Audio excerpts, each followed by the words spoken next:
Salam Pancasila, salam penegakan hukum. Kami mendapat pertanyaan dari sahabat Rumah Pancasila. Apakah seorang yang sudah meninggal itu dapat ditetapkan sebagai tersangka? Nah, sahabat Rumah Pancasila, kami akan menjawab berdasarkan aturan hukum yang ada di Indonesia.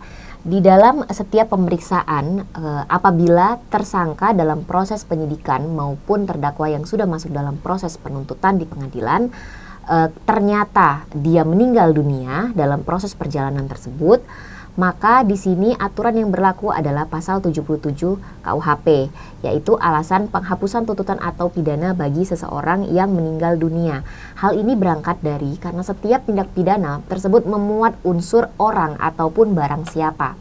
Nah, apabila seseorang tersebut meninggal dunia, maka unsur setiap orang tersebut menjadi tidak terbukti sehingga tidak dapat dilakukan penuntutan. Selain itu, KUHP juga mengatur alasan-alasan tidak dapatnya seseorang untuk dilakukan penuntutan pidana, yaitu apabila adanya nebis in idem, daluarsa, maupun adanya atau telah ada penyelesaian perkara di luar dari sidang, seperti itu.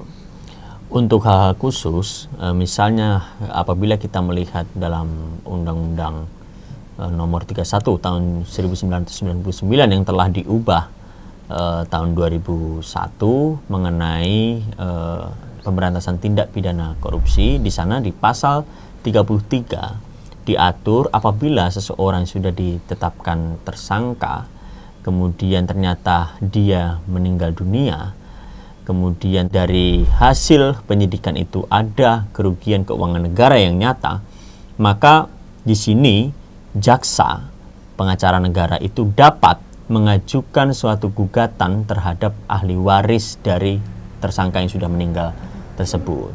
Karena di dalam undang-undang pemberantasan tindak pidana korupsi tidak hanya mengejar pelakunya, tetapi juga mengejar kerugian keuangan negara.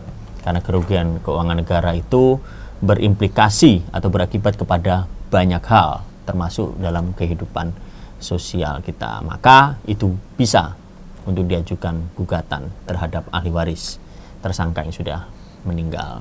Nah, jadi kesimpulannya sahabat Rumah Pancasila, apabila kita mengacu pada KUHP, orang yang sudah meninggal, maka itu sudah dianggap gugur dan kasusnya tidak dapat dilanjutkan lagi.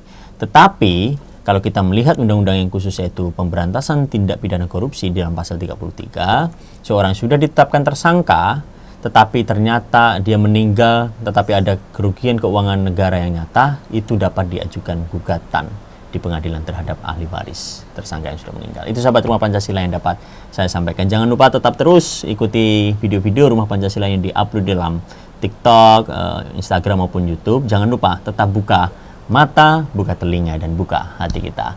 Salam Pancasila dan salam penegakan hukum.